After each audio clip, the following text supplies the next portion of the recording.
Hi friends, good morning. ಎಲ್ಲರೂ ಹೇಗಿದ್ದೀರಾ? ಇವತ್ತು ಸ್ಯಾಟರ್ಡೆ ಮಿನಿ ಬ್ಲಾಗ್ ಆಗಿರುತ್ತೆ. ನಾನಿವತ್ತು ಬೆಳಿಗ್ಗೆ ಸ್ವಲ್ಪ ಲೇಟ್ ಆಯಿತು ಎದ್ದಿದ್ದು. ಇವಾಗ ಎದ್ದು ಗುಡಿಸಿ ಒರೆಸಿ ರಂಗೋಲಿ ಎಲ್ಲ ಬಿಟ್ಕೊಂಡು ಚಪಾತಿ ಅರಿತಾ ಇದ್ದೀನಿ. ನನ್ನ ಮಗಳಿಗೆ ಫಸ್ಟು ತಿಂಡಿ ಹಾಕ್ಕೊಟ್ಬಿಟ್ರೆ ಅವಳದು ರೆಡಿಯಾಗಿ ಹೋದರೆ ಸಾಕಾಗಿರುತ್ತೆ. ನನಗೆ ಪಲ್ಯ ಮಾಡೋಕ್ಕೆ ಸ್ವಲ್ಪ ಲೇಟ್ ಆಯಿತು, ಅದಕ್ಕೋಸ್ಕರ ಸಾಂಬಾರಿತ್ತು, ಅದನ್ನೇ ಹಾಕ್ಕೊಟ್ಟೆ. ಅವಳದೇನು ತೊಂದರೆ ಇಲ್ಲ, ಏನು ಹಾಕ್ಕೊಟ್ರು ತಿಂತಾಳೆ. ಅದೇ ಬೇಕು ಇದೇ ಬೇಕು ಅಂತ ಹೇಳಲ್ಲ. ಅಷ್ಟೊತ್ತಿಗೆ ನಮ್ಮ ಮನೆಗೆ ಒಂದು ಮಾಮೂಲಿ ಕರು ಬರುತ್ತೆ. ಅದು ನೋಡಿ ನಾನು ಡೋರ್ ತೆಗ್ದಿಲ್ಲ ಅಂತ ಡೋರ್ ಹತ್ರನೇ ಬಂದು ನಿಂತ್ಕೊಂಡಿತ್ತು. ಬಂದು ಒಳಗಡೆ ಇದು ಮಾಡುತ್ತೆ. ಅದಕ್ಕೋಸ್ಕರ ಹೊರಗಡೆ ಎಲ್ಲ ತಿನ್ನಕ್ಕೆ ಕೊಡ್ತಾ ಇದ್ದೆ.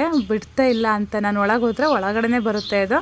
ಅಷ್ಟೊತ್ತಿಗೆ ನನ್ನ ಮಗ ಎದ್ದು ಅವನಿಗೆ ತಿಂಡಿ ಕೊಟ್ಟೆ. ಇವಾಗ ಪಲ್ಯ ಮಾಡೋಣ ಅಂತ ಬೀಟ್ರೋಟ್ ಪಲ್ಯ ಮಾಡಿಕೊಂಡು ಮಕ್ಳಿಗೆ ತಿಂಡಿ ಹಾಕಿ ನಾನು ಸ್ನಾನ ಮಾಡಿಕೊಂಡು ಪೂಜೆ ಮುಗಿಸ್ಕೊಂಡು ಇವಾಗ ಶಾಪಿಗೆ ಹೊರಡ್ತಾ ಇದ್ದೀನಿ. ನನ್ನ ಭಾವನ ಮಗಳು ಬಂದಿದ್ದಾಳೆ, ಅವಳ ಜೊತೆ ಬಿಟ್ಟು ಹೋಗ್ತೀನಿ. ಹಾಗೆ ಅಪ್ಪನೂ ಇದ್ದಾರೆ. ನಾನೆಲ್ಲ ಡೋರೆಲ್ಲ ಕ್ಲೀನ್ ಮಾಡ್ತಿದ್ದೆ, ಅದಕ್ಕೋಸ್ಕರ ನನ್ನ ಮಗನೂ ನೋಡಿ ಎಲ್ಲ ಕ್ಲೀನ್ ಮಾಡ್ತಾ ಇದ್ದಾನೆ.